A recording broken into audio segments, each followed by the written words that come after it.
दुनिया का सबसे खतरनाक वॉर शुरू हो चुका है। ईरान के सुप्रीम लीडर को मार दिया गया है और अब इसका सीधा असर आपकी जेब पर भी पड़ेगा। समझिए क्या हो रहा है। देखो 28 फरवरी 2026 को अमेरिका और इजराइल ने मिलकर ईरान के ऊपर एक मासिव अटैक किया। इसका नाम था ऑपरेशन एपिक फ्यूरी और रोरिंग लायन। तेहरान, इसफजा, तबरीज, इन सारे सिटीज के ऊपर डायरेक्टली मिसाइल गिराए गए यूएस और इजराइल द्वारा। इस अटैक में ईरान के जो सुप्रीम लीडर है अयतुल्लाह खामेनी, इनकी डेथ कंफर्म कर दी गई। ईरान के military headquarter, nuclear facilities, defence ministry, सबको टारगेट किया गया है। लेकिन ये सोचना गलत होगा कि ईरान चुपचाप सब सह लिया उसने। ईरान ने जो जवाब दिया उससे पूरी दुनिया कांप गई। ईरान ने तुरंत रिटेलिएशन किया। 27 से ज्यादा यूएस मिलिट्री बेसिस पर मिसाइल्स दाग दिए। कतार, Kuwait, Bahrain, UAE, Saudi Arabia, Jordan, जहां पर भी यूएस ने अपने मिलिट्री बेस तैयार किए हुए थे, सबके ऊपर यहां पर ड्रोन से इन्होंने मिसाइल्स दागी। दुनिया का सेकंड मोस्ट सेफेस्ट सिटी कहे जाने वाली दुबई में होटल्स के ऊपर मिसाइल्स गिरी हैं। अबू धाबी में एयरपोर्ट के ऊपर अटैक कर दिया गया और अटैक में एक आदमी की जान चली गई। सोचिए, दुबई जैसी जगह पर होटल में बॉम्ब गिराया ईरान ने।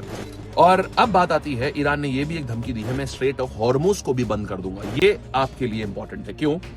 स्ट्रेट ऑफ हॉर्मुज को ऐसे समझो, दुनिया का 20% ऑयल वहीं से निकल के आता है, लेकिन इंडिया के टर्म्स में ये और भी ज्यादा इंपॉर्टेंट होता है क्योंकि इंडिया अपना 85% ऑयल जो है ये इंपोर्ट करता है और इसमें से 50% से ज्यादा क्या है, आप ऐसा समझ लीजिए, ईरान के दरवाजे से आता है। अगर वो बंद हो गया तो हमें लंबा रूट लेना पड़ेगा ऑयल लाने के लिए। इसका मतलब पेट्रोल प्राइसेस बढ़ जाएंगी। आज की बात करें अगर पेट्रोल प्राइसेस की, तो अभी $73 पर बैरल चल रहा है। ये $100 प्रति बैरल तक जा सकता है। इसका मतलब 1/3 पेट्रोल की बढ़ोतरी, माने जो हम आज 80 रुपए 100 रुपए में खरीदते हैं वो शायद 133, 140, 150 रुपए तक भी जा सकता है। तो ये एक सबसे बड़ी नुकसान की चीज है। दूसरा, स्टॉक मार्केट में भारी गिरावट आएगी। अब यहां से क्या होगा, इन्वेस्टर्स जो हैं वो अपना पैसा निकालना शुरू करेंगे। तो अगर आपने स्टॉक में पैसा अभी इन्वेस्ट करा हुआ है, नीचे टैंक करेगा वो। एक्सेप्ट ऑयल कंपनीज, इनके स्टॉक ऊपर जाने के चांसेस हो सकते हैं, लोग ऐसा ही करते हैं। देन डिफेंस मिनिस्ट्री वाली जो डिफेंस की जो कंपनीज है, इनके स्टॉक्स ऊपर जाते हैं, बट ओवरऑल स्टॉक मार्केट नीचे गिरती है। बात आती है सब हो क्यों रहा है। इसका बैकग्राउंड ये है कि देखो, ईरान ना बहुत टाइम से न्यूक्लियर वेपन बनाने की कोशिश कर रहा था और 2024 में भी इजराइल और ईरान के बीच में वॉर हुआ। लेकिन यूएसए, इजराइल, ये सब चाहते नहीं कि ईरान न्यूक्लियर वेपन बनाए।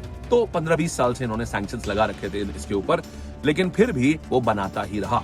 हाल ही में क्या हुआ, ये वॉशिंगटन पोस्ट ने ऐसा बोला है कि भाई इजराइल और सऊदी अरेबिया ने मिल करके ट्रंप को कन्विंस किया कि ईरान पर फाइनल अटैक जरूरी है, ये नहीं सुधरने वाला। एंड दैट इज एंड 28 फरवरी को सब कुछ बदल गया। ये वॉर सिर्फ ईरान और अमेरिका का नहीं है, इसका असर आपके पेट्रोल, ग्रोसरी, सबके ऊपर पड़ने वाला है। तो ये थी पूरी इस ईरान इजराइल वॉर की exactly bit by bit level story.